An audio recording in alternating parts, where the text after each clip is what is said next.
Across the forests of Germany, wild boars are destroying crops on a scale that makes farmers weep.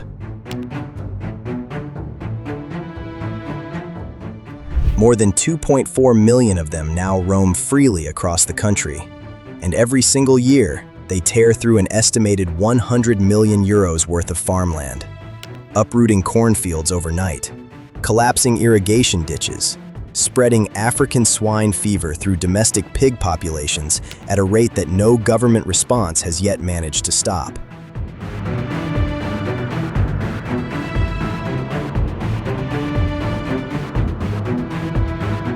In France, the situation is no different.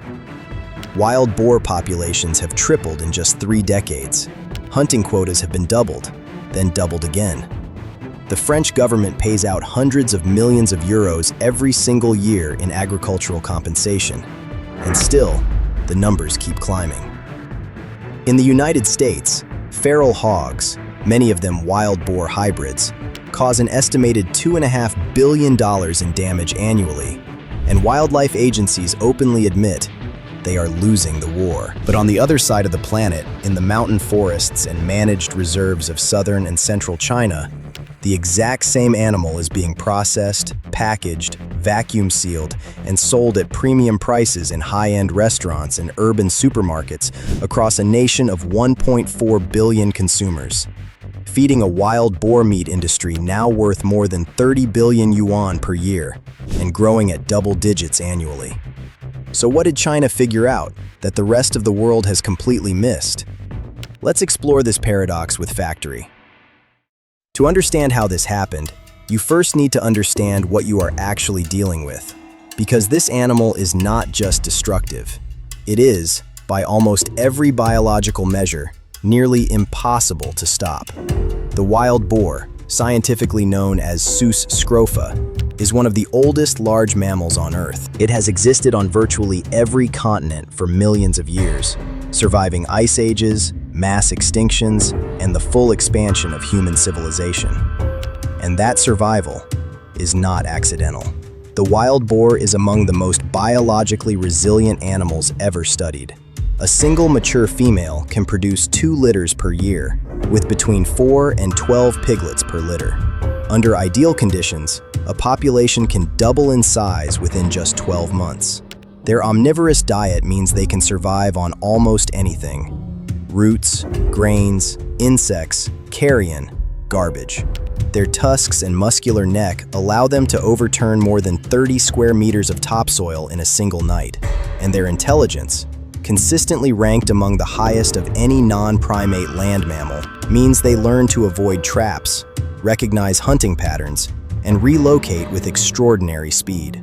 In medieval Europe, wild boar populations were controlled by one force alone: apex predators. Wolves, bears, and lynx kept numbers in check across forests stretching from Portugal all the way to Siberia. But as these predators were systematically hunted to extinction across most of Western Europe through the 18th and 19th centuries, the wild boar lost its primary natural constraint, and nothing replaced it. The result was a slow-motion population explosion that accelerated dramatically through the 20th century. By the 1970s, European wildlife managers were already raising alarm. By the 1990s, those alarms had become emergencies, and by 2020, with an estimated 10 to 12 million wild boars spread across continental Europe, the problem had officially become unmanageable under any existing framework. And what happened next was far worse than anyone expected. The numbers are staggering, and they keep getting worse. In Germany alone, hunters killed a record 900,000 wild boars in the 2020 to 2021 hunting season, not to cull a population that was shrinking, but simply to prevent it from growing faster. Even at that harvest rate, population models showed the total number of animals continued to rise. The agricultural damage is only part of the story. Wild boars are primary vectors for African swine fever, a hemorrhagic disease lethal to domestic pigs, with a mortality rate approaching 100%. Every wild boar that crosses into a pig farming region carries the potential to trigger outbreaks that can cost a country's entire pork industry billions of euros in a single season. Germany's 2020 outbreak, traced directly to wild boar contact, resulted in an immediate ban on German pork exports to China, costing the German pork industry an estimated 1.2 billion euros in its first year alone. In Poland, Italy, and the Czech Republic, entire regions have established emergency wild boar exclusion zones. Fenced corridors, surveillance networks, and mass culling operations, at costs running into tens of millions of euros per country per year. And yet, despite every single measure deployed, the wild boar continues to spread, pushing deeper into suburban areas, urban parks, and even city centers. In Barcelona, Rome, and Berlin, wild boar encounters in residential neighborhoods have gone from rare incidents to weekly occurrences. The Western world's response to this crisis follows one logic: elimination. Hunt more, trap more, cull more. But decades of evidence now clearly show that elimination alone cannot outpace a species that is biologically engineered to recover faster than it can be destroyed. So why, exactly, is every conventional method failing? The answer reveals a flaw so fundamental that no amount of money or manpower can fix it. The fundamental flaw in the Western approach is that it treats the wild boar purely as a threat to be neutralized, rather than a biological resource to be managed and monetized. Hunting can certainly reduce local populations, but hunting pressure is episodic and geographically uneven. A successful cull in one district simply displaces animals into neighboring territory that has not been pressured, and the moment hunting seasons end, recovery begins. Because the wild boar's reproductive rate is directly tied to available food supply, which in increasingly crop-rich agricultural Europe has never been higher, the species has access to exactly the fuel it needs to rebuild whatever losses are imposed on it. Trapping faces the same ceiling. Wild boars in hunted regions demonstrate measurably altered behavior within just 2 to 3 generations. They shift feeding times from day to night. They avoid open agricultural ground. They establish primary ranges in areas completely inaccessible to vehicles. The same cognitive adaptability that made this species a survivor through millions of years of predation makes it extraordinarily difficult to harvest at industrial scale using conventional ground-based methods. Meanwhile, in some European countries, wild boar meat does enter the food supply through licensed hunters, but this is a fragmented, artisanal channel, not an industry. There is no cold chain infrastructure built around it, no consistent quality standard, no standardized processing, no premium branding, and no organized export market. The carcass of an animal representing a potential 60 to 120 euros of retail meat value is too often treated as a disposal problem rather than an economic opportunity. And this is precisely where China's approach begins to diverge. Because China didn't just find a different way to fight the wild boar, it found a reason to keep it alive. In China, the wild boar has never been framed as an enemy. For thousands of years, across rural communities in Hunan, Guizhou, Sichuan, and Yunnan provinces, wild boar was a seasonal delicacy, hunted carefully, respected as game, and prized for a flavor that domestic pork simply cannot replicate.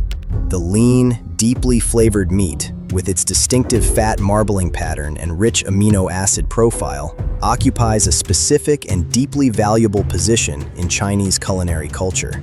But traditional hunting alone could not meet the demand of a rapidly urbanizing consumer population of 1.4 billion people. So in the late 1990s, agricultural researchers and entrepreneurs across several provinces began developing something that had never been attempted at scale: a systematic wild boar semi-domestication and farming program. The core innovation was not domestication in the traditional sense. Pure wild boar, when fully confined, exhibit extreme stress responses, self-injury, reduced fertility, and high mortality. Chinese researchers solved this problem by developing a crossbreeding model, pairing wild boar with domestic Berkshire or local Chinese black pig breeds to produce hybrids that retain between 50 and 75% of wild boar genetics. These hybrids inherit the lean muscle composition, the distinctive flavor compounds, and the foraging instincts of the wild parent. while also demonstrating the manageable temperament and feed conversion efficiency of the domestic parent. The result is an animal that can be raised profitably at scale, while still delivering the wild flavor profile that commands premium market prices. But breeding the right animal was only the beginning. What China built around that animal is what truly changed everything. Building on this genetic foundation, Chinese wild boar farms operate on principles fundamentally different from conventional pork operations.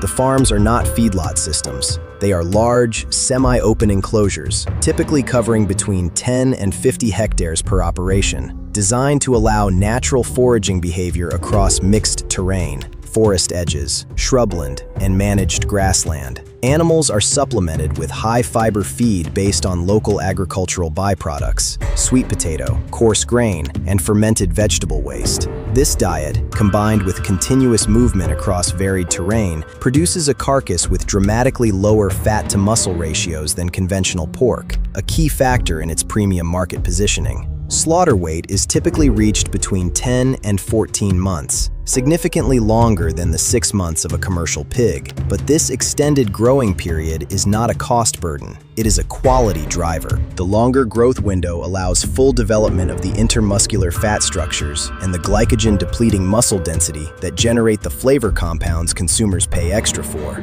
Disease management follows a different logic in these systems as well. Because the animals are not densely confined, pathogen transmission rates are substantially lower than in conventional pork operations. Antibiotic use per kilogram of meat produced runs at a fraction of industrial pig farming averages, and this allows the meat to be legitimately certified as low residue and antibiotic reduced, another premium attribute that drives pricing in China's fast-growing, health-conscious urban consumer segment. By 2023, China had more than 3,000 registered wild boar hybrid farms across 22 provinces, with an estimated combined annual output of more than 450,000 metric tons of wild boar meat. And when those numbers hit the market, the financial results were unlike anything conventional pork farming had ever produced. The commercial logic behind this system is compelling, and the numbers tell the story clearly.